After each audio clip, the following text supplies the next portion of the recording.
Pa?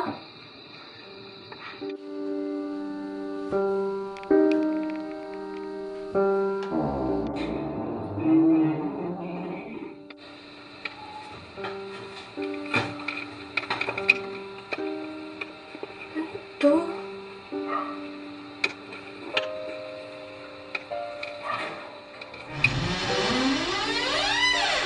Alin?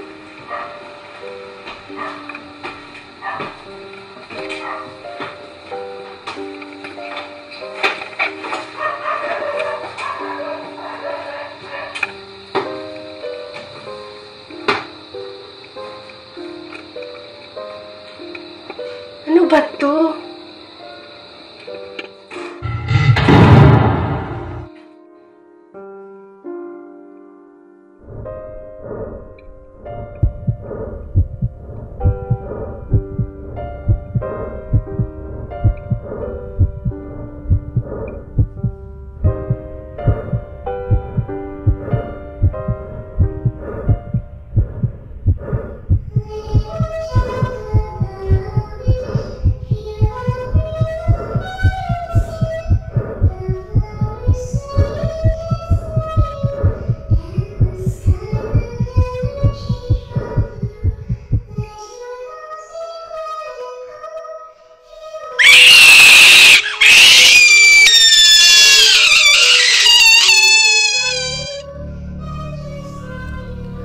I used to have a sister. We were fraternal twins actually. We were best friends. We were inseparable. We shared everything. We shared secrets, same type of clothes, problems, and almost everything except admiration and attention. There was this guy that changed the direction of our lives. Caleb was a childhood friend. Someone we knew ever since we were in diapers. He's always been there for us, but I've always felt different about him. I think I've been in love with him ever since I've seen him.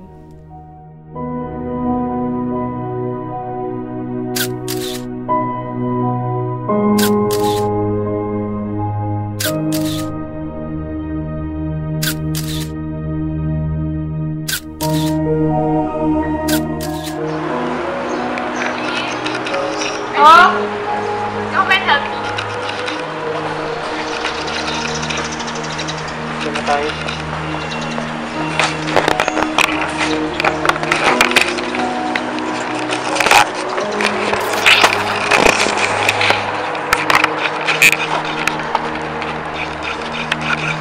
Mag-smile ka.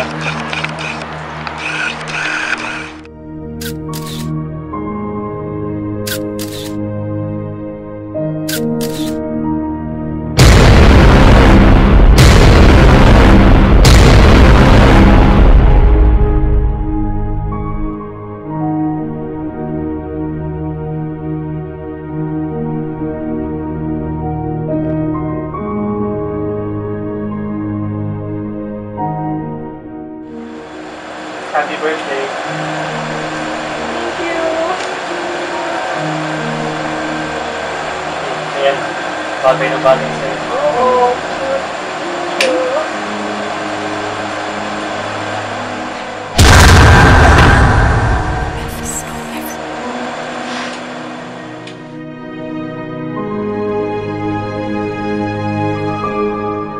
Thank you.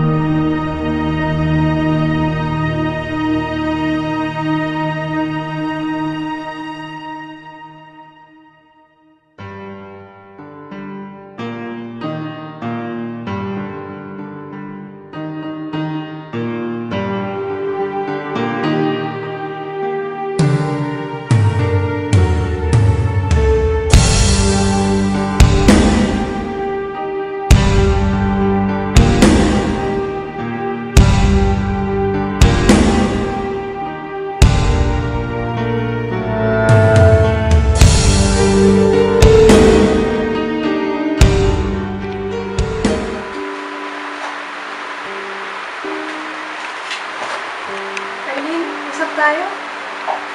Bakit?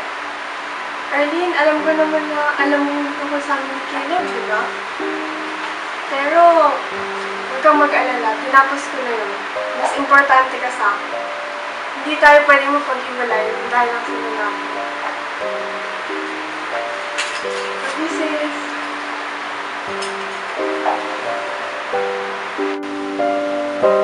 So, wala na si Caleb? Oo, wala na.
Arlene?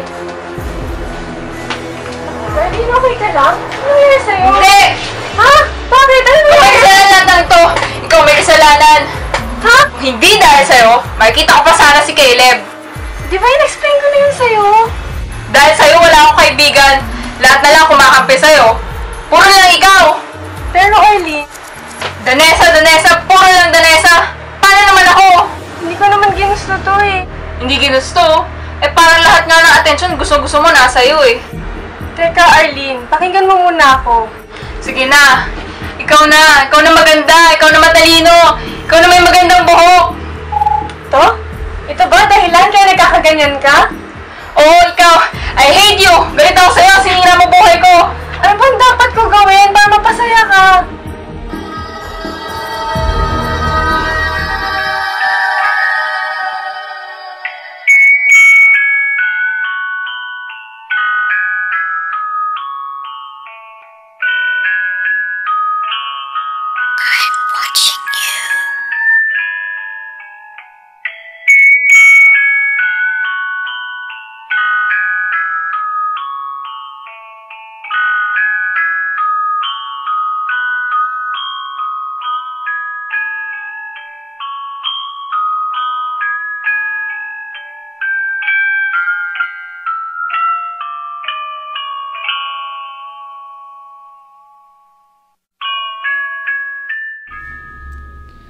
I used to have a sister. We were fraternal twins actually.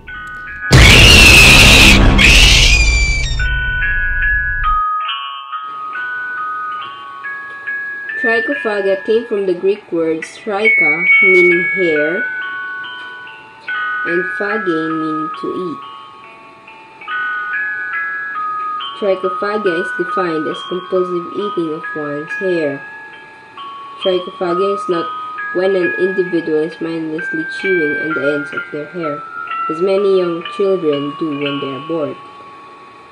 It occurs when hair that is still attached to one's head is chewed and then swallowed. The hair will eventually collect in the sufferer's stomach and will cause stomach problems such as indigestion. Trichophagia is related to another compulsive disorder, trichotillomania. Both trichophagia and trichotillomania involve compulsions surrounding an individual's hair.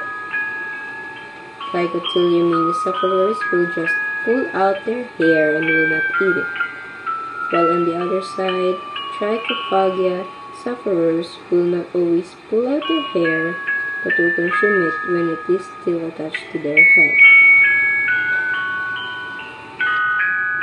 Treating the disorder of trichophagia is similar to the treatment of other impulse control disorders. The disorder is believed to be caused by a chemical imbalance in the brain It can be treated with a combination of antidepressant drugs and psychotherapy.